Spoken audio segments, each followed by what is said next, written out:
Next on Newsmax Prime, gunfire at 2 military sites leaves 4 Marines and the gunman dead in Tennessee.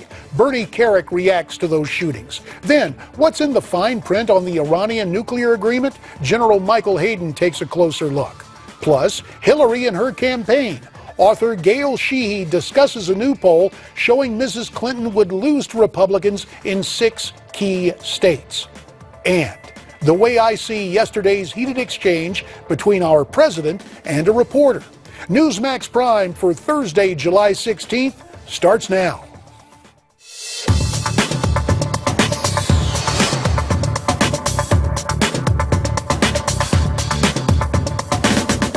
Good evening. Welcome to the Thursday edition of Newsmax Prime. I'm J.D. Hayworth. Of prime interest tonight, gunfire breaks out at 2 military sites in Chattanooga, Tennessee. One witness reporting that she heard what she thought was close to 100 gunshots. The gunman now dead. Police are trying to figure out what led to the deadly assault.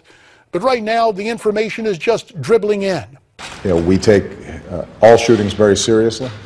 Obviously, when you have an attack on a U.S. military facility, then we have to make sure that we have all the information necessary to make an assessment in terms of how this attack took place and what further precautions we can take in the future.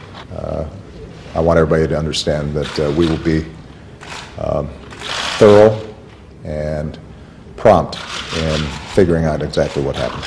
I'm joined at the anchor desk by Miranda Kahn, and for more on this story, we're joined by former New York Police Commissioner Bernie Kerik, Skyping in from New Jersey. Bernie, of course, the author of the bestseller From Jailer to Jailed. Bernie, as always, thanks for your time here on Newsmax Prime. Now, we're getting the information and still trying to piece it together. 4 Marines shot dead, lockdowns at local hospitals in Chattanooga, a college and an Army recruitment center. As we take a look at the information, Bernie, we understand that the shooter, the gunman, now dead, has been identified, Muhammad Yosef Abdulaziz. Your take on what we're finding out in this case? Well, I think most importantly, JD, first my heart goes out to the family members of those lost. You got to give a lot of credit to the Chattanooga police and the sheriff's department there, who took this guy out and made sure that nobody else was hurt or killed. You have to look at the fact that these are soft targets, continue to be soft targets. We had an attack on the Reserve Center on the recruitment center in Manhattan, in Times Square, New York City. These are things that we're going to have to consider in the future. Do we need security there? Should they be hardened up? Our military bases, military sites, you have a concrete barrier that somebody can drive around. There's nobody stopping you from getting in and out. Look, ISIS and Al-Qaeda and these radical extremist groups all over the nation, all over the world, are calling for attacks on the military, one of their primary calls. If we don't get it by now, I don't know when we're going to get it, but we have to make sure that our military servicemen and women, our police officers, are secure and protected from maniacs like this. Right. Well, we mentioned, July 4th, that they managed to stop some attacks happening there. Just 2 weeks ago, the whole country, we all know, we're on high alert, warnings about terrorism attacks in the U.S. Now it's the end of Ramadan, and this happens. And you bring up a good point, Bernie. Are we doing enough? I mean, credit to these people who were able to stop this shooter, but are we doing enough to protect our military men and women? Well, Miranda, that's the first and foremost thing I think we should be focused on right now. It's not like they're threatening us with fake threats or this is just innuendo or nonsense. These are real threats. We've seen it over and over and over now, not only in this country. We've had over 70 attempted and real attacks in this country alone, not to mention what we see against U.S. targets abroad. Around the globe, we are, at war with a radical Islamic movement, and if we don't get it, I don't know when we're going to get it. So at this point, we've got to make sure that our military bases, those recruitment offices, the naval bases, the Brooklyn Navy Yard and things like that, we got to make sure they're secure.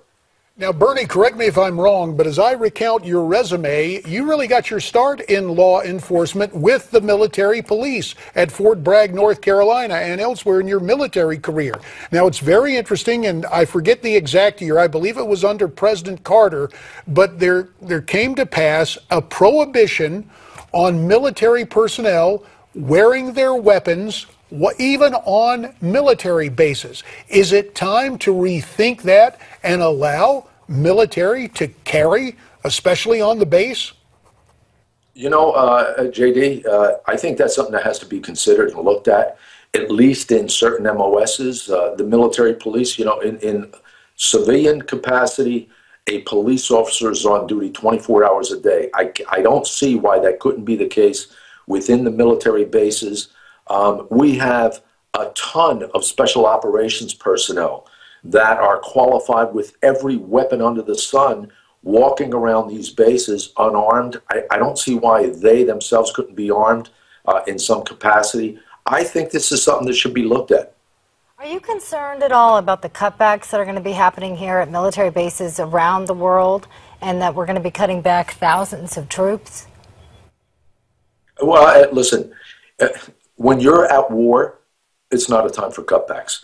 And we are at war. I think because this isn't a conventional war, because it's not a state enemy, if you will, I think we lose sight of that. You know, look, in the worldwide scheme of things, there's 1.4 or 1.5 billion Muslims.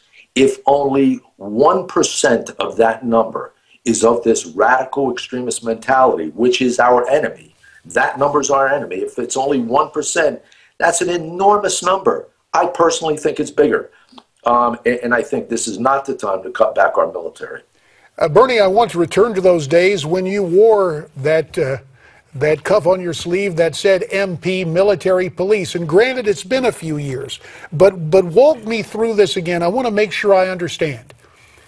On military bases, do the MPs have access to their weapons in the same way that local law enforcement officers, cops on the beat, wear a sidearm? You mean not even the MPs wear sidearms on bases?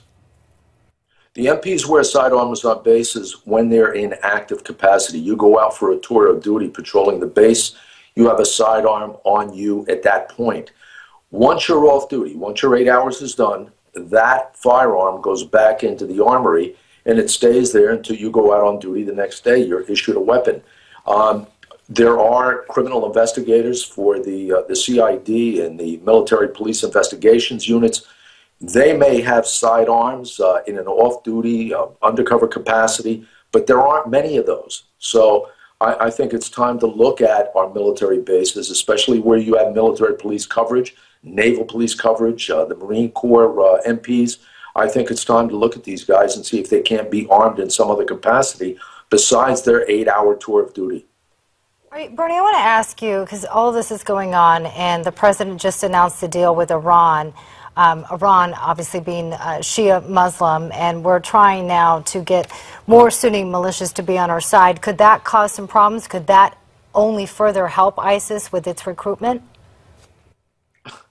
Listen, you know, if this deal goes through in Iran, you know, and I don't know all the specifics of it, General Hayden is going to talk about that, but I have to tell you, there's $100 billion on the line that can go back to Iran. I can't even fathom to tell you where I think that money's going to go.